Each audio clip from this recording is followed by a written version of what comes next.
दोस्तों प्रेमना का पुराना प्लांट हो और बड़ा हो गया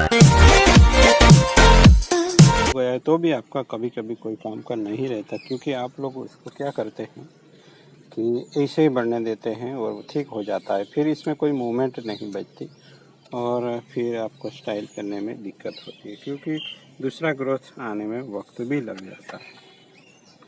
तो प्लांट कितना भी छोटा क्यों ना हो, इससे हम अल्टीमेट क्रिएशन तो कुछ ना कुछ हो ही जाता है। देखिए यहाँ बहुत ही छोटा सा कटिंग टिप लगाया हुआ था, उसमें से हमने जुदा किए थे, एक ही पोट में थे वो, और फिर इस प्लांट को हमने इस तरह एक बैग में लगाया, एक रूट ओवर रॉक में लगाया। रूट ओवर रॉक वाला भी बढ़िया चल रहा है और ये भी।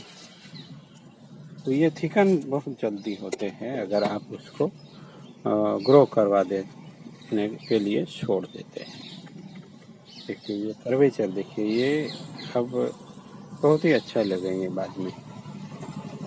ये कि यहाँ से भी इधर चले जाए तो भी चलेगा। ये उसको ज़्यादा ग्रो होने दे, इसलिए ये थोड़ा पतला रह गया है। तो उसको बैलेंस करने के लिए हम इस ब्रांच को निकाल भी सकते हैं या फिर ट्रिम भी कर सकते हैं। चलिए ट्रिम कर लेते हैं। और यहाँ एक ब्रांच है तो उसके साथ जाते हैं। यहाँ ये जो ब्रांच हुई ये हमारी लीडर हो जाएगी, तो ये बहुत ही जल्दी मोटी होने लगेगी अब। तो इसी तरीके से वर्क होता है। यहाँ मैं कुछ और भी एक्सपेरिमेंट कर रहा हूँ, वो दिखा रहा हूँ। यहाँ मैंने कुछ एक्सपेरिमेंट किया था। प्लांट की स्टेम को मैंने स्प्लिट किया हुआ था और स्प्लिट करके मैंने इस तरह प्लास्टिक से व्रैप कर दिया था। शायद फिर से फ्यूज ना हो गया हो, देखना होगा। और इस तरह से करने से हमें कुछ अलग चीज़ मिलती है और फिर हम प्लांट को अच्छे से बेंडिंग वगैरह कर सकते हैं बिना कोई ज़्यादा फ्रैक्चर हुए। चलिए ये प्लास्टिक मुझे निकालना है। यह भी एक ब्रांच, उसको भी हम निकाल देते हैं और इस छोटी ब्रांच के लिए छोड़ देते हैं।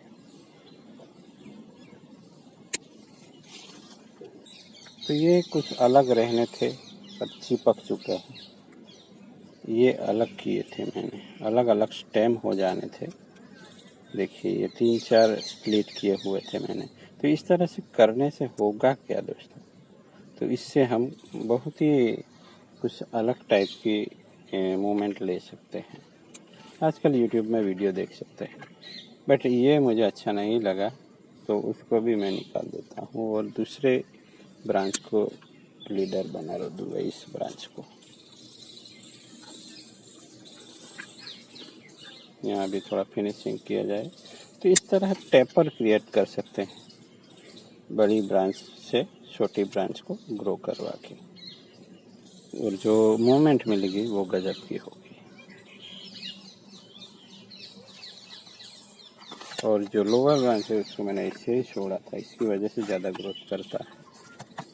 तो अब सब ब्रांचों को मैं एक बार ट्रिम कर लेता हूँ, इससे प्लांट में बैलेंस बना रहे, क्योंकि एकदम से कुछ ब्रांचें ज़्यादा ग्रो करती है तो फिर अच्छा ग्रोथ बैलेंस में नहीं रहता। वो भी ज़रूरी है और मूवमेंट भी ज़रूरी है। यहाँ बहुत ही अजीब सी और अलग मूवमेंट ली है। बाद में ऐसा हो सकता है कि हम किसी एक को निकाल के उसको अलग से प्रोपोगेट भी करवाए। ऐसा ज़रूरी नहीं है कि हम इस तरह सबको लेके चले। बस जब भी इस तरह का ग्रोथ करवाए दोस्तों, अनवांटेड ब्रांचें निकालते रहे, प्लांट मोटा हो या छोटा हो। ये बात बहुत ही महत्वपूर्ण है, नहीं तो आपको मूवमेंट ही नहीं मिलेगी। अब मैंने ये क्यों किया था वो देखते हैं। तो कुछ ही दिनों में शायद यहाँ एलियरिंग करके भी हम इसको सर्वाइव कर सकते हैं, बट यहाँ मैंने जो किया है वो ये स्प्लिट किया था, फिर ये एक ब्रांच ही बन जाती है अलग से। तो चलिए मैं वायरिंग करने की कोशिश करता हूँ, कुछ मूवमेंट अच्छी मिले तो उसको कुछ दिनों में यहाँ एयर लेयरिंग करके हम उसको निकालेंगे। तो दोस्तों शुरुआती मानसून में आप कटिंग प्रोपोगेशन कर सकते हैं, बोगनवेलिया का रिपोर्टिंग भी हो सके तो कर लीजिए, नहीं किया है तो मैं भी कोशिश करूँगा कि कर दूँ। क्योंकि जब हम स्प्रिंग में करते हैं तो फाइबर रूट ना होने की वजह से बोगनवेलिया डिहाइड्रेट होने की संभावना रहती है। इसलिए मैं प्रेफर करता हूँ अर्ली मानसून यानी मानसून की शुरुआत या प्री मानसून में, तब हम अच्छे से कुछ कर सकते हैं, नहीं तो दिक्कत हो जाती है। एक पीपल भी ऐसा ही हुआ था, मैंने लेट किया फिर भी उसमें डिहाइड्रेशन देखने को मिला। तो इसको बचने के लिए ये मौसम अच्छा रहता है शुरुआत में। फिर एक मौसम आता है गुजरते मानसून का, मैंने 3-4 साल से एक्सपीरियंस किया है। तब भी आप रिपोर्टिंग वगैरह भी कर सकते हैं, ट्रिमिंग कर सकते हैं। अचानक से उबाल आता है और प्लांट ग्रो करने लगते हैं। अक्टूबर से पहले का वक्त होता है वो। फिर अचानक से फिर से डोरमेसी में चले जाने लगते हैं। ये कोई फाइनल शेपिंग नहीं हो रही है, हम एक स्टॉक लेने की कोशिश कर रहे हैं। यहाँ से कई सारे प्लांट्स बना सकते हैं हम। ये सेक्रीफाइस किया है इसलिए ये लंबी ब्रांच है, पर उसमें हम मूवमेंट क्रिएट कर सकते हैं, वो तो करना ही है। तो ऐसी सब चीज़ों से हमें कुछ नए प्लांट अच्छे मूवमेंट वाले और त्वरित मिल सकते, बहुत ही फास्ट। जैसे कि एक ही सीज़न में इस तरह का स्टॉक मिला है तो दूसरे सीज़न में आप मन चाहे इतना मोटा कर सकते हैं, अगर आप उसको बड़ी बैग में रख सकते हैं।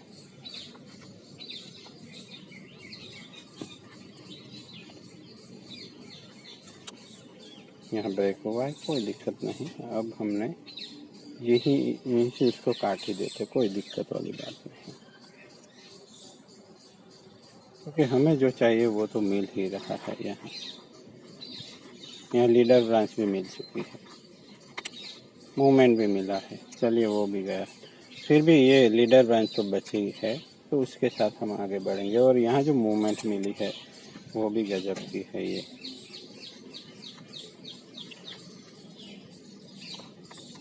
तो वायरिंग के लिए बेस्ट वक्त होता है दोपहर के बाद का, तब थोड़े प्लांट डिहाइड्रेट रहते हैं। पर यहाँ तभी तो हमारा ऑफिस टाइम रहता है, तो टाइम नहीं मिलता।